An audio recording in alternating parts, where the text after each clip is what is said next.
Bonjour très chers abonnés, bienvenue à nouveau sur votre chaîne dédiée à l'apprentissage du VBA Excel. Je refais cette vidéo sur la demande d'un abonné parce que la première vidéo n'avait pas de son et il a demandé que je refasse cette vidéo et je la refais aujourd'hui avec beaucoup de notions que vous devez connaître. Bien, nous avons notre feuille de données et nos tableaux. Nous allons voir comment modifier une valeur dans un tableau structuré. Notion de rappel. Pour modifier une valeur d'un tableau, nous devons d'abord chercher le numéro de la ligne de l'élément concerné. Bien. Exemple, nous avons ici Yacro, j'en ai le I. Nous avons Yacro. Yacro se trouve à la ligne 5 du tableau et pas de la feuille Excel, mais du tableau. Donc, ligne 5 du tableau. Voilà. Donc, pour modifier cette valeur-là, d'abord, nous devons chercher la ligne et la colonne. Ligne et colonne. Très bien. Donc ici, ce ne sera pas la colonne de la feuille, mais plutôt la colonne du tableau. Donc, nom de la ville se trouve à la colonne 2. Donc, je mets le curseur ici. Ensuite, je sélectionne Yacro là. Voilà, très bien. Donc, Yacro se trouve à la ligne 5 et à la colonne 2. Et c'est cette manière-là, cette méthode que nous allons utiliser pour pouvoir modifier les éléments du tableau. Très bien. Donc, sans plus tarder, nous allons nous projeter dans notre éditeur de code pour essayer de créer le code qui va nous permettre de passer à la modification. Bien, nous sommes dans notre tableau. Excusez, dans notre procédure. Voilà. Voici notre formulaire, notre zone de recherche et notre bouton de modification. Très bien. Donc, nous lançons. Nous faisons la recherche numéro 4. Le numéro 4 concerne qui? Le numéro 4 concerne Makono. Bien. Donc, nous voudrions bien modifier les valeurs qui concernent Makono. Bien.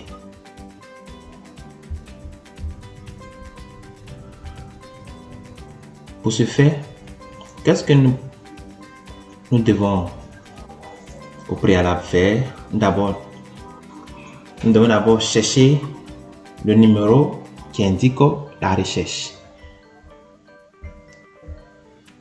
La list box a une propriété et cette propriété là est appelée list index, c'est-à-dire la position de la valeur dans la liste déroulante, et c'est cette position là que nous allons utiliser pour pouvoir modifier les valeurs dans le tableau. Donc exemple, message box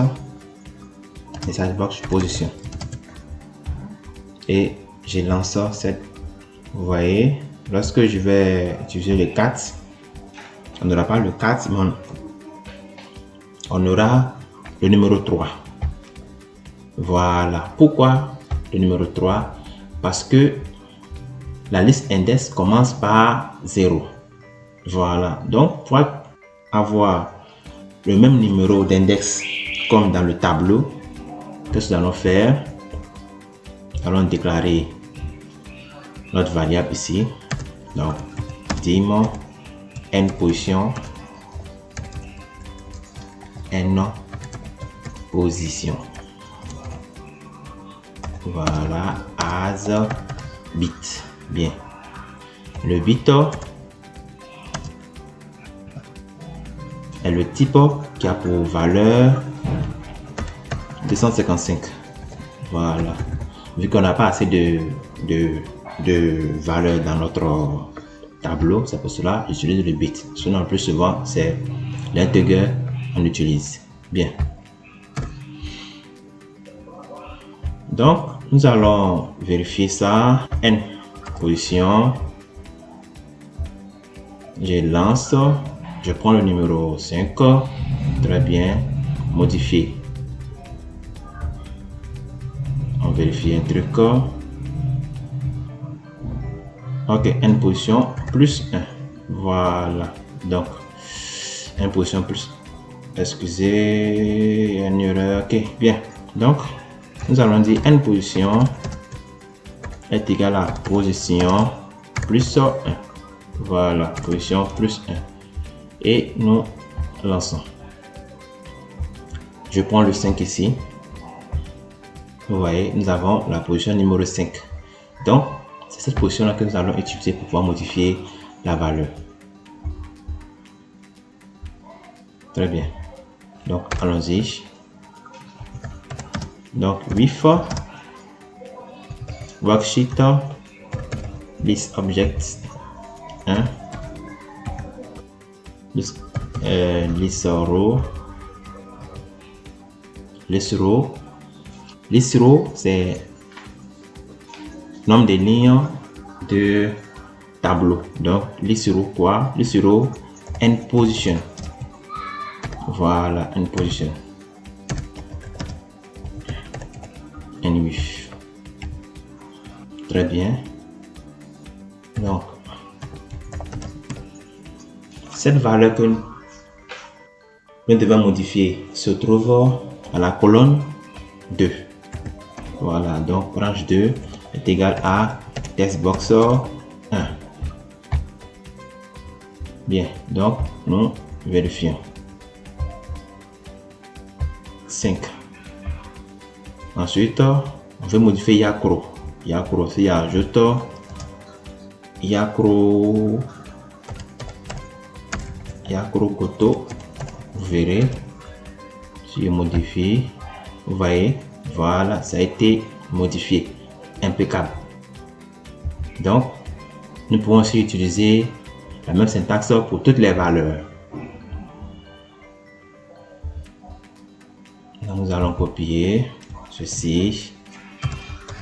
2, 3, 4. Nous avons combien de colonnes? 1, 2, 3, 4. 4 colonnes partant de la deuxième colonne.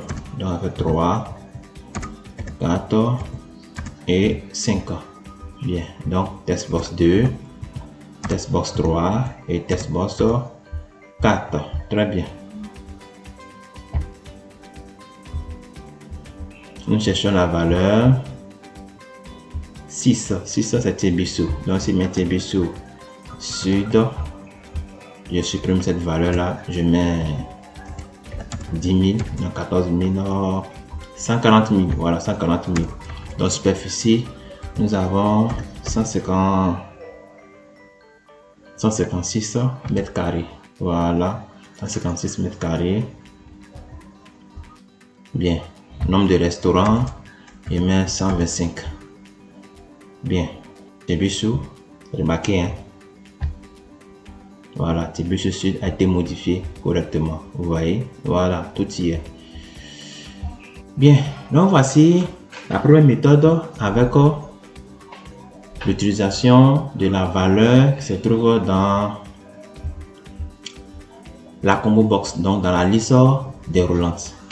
Il y a une autre manière de faire. Nous pouvons utiliser une boucle pour pouvoir déterminer la position et ensuite appliquer la modification. Nous allons passer à cette méthode là. Nous allons donc mettre cette partie là en commentaire et attaquer la seconde méthode.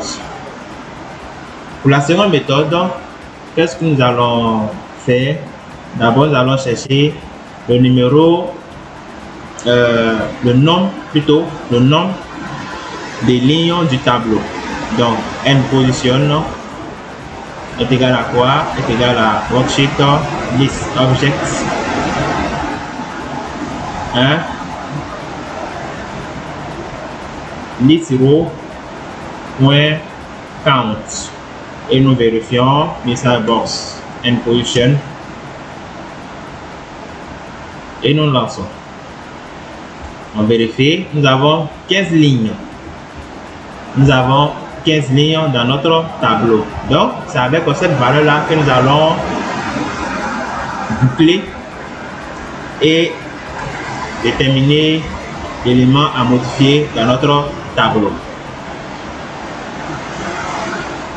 Donc, for boucle égale à quoi? Égale à 1 to n position. Next. Donc, pour ne pas répéter la longue syntaxe, nous allons utiliser le bloc d'extinction. Voilà, before sheet this object 1. Voilà. Et nous faisons un before.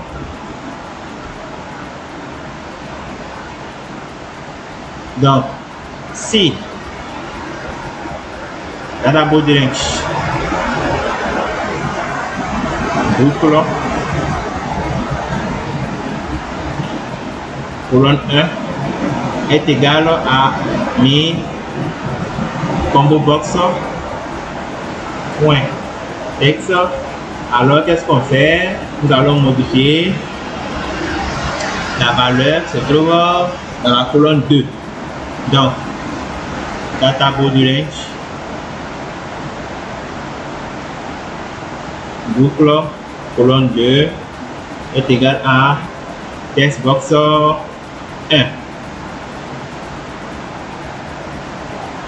Text box 1. Okay, bien. Vous voyez, nous avons utilisé ici list row.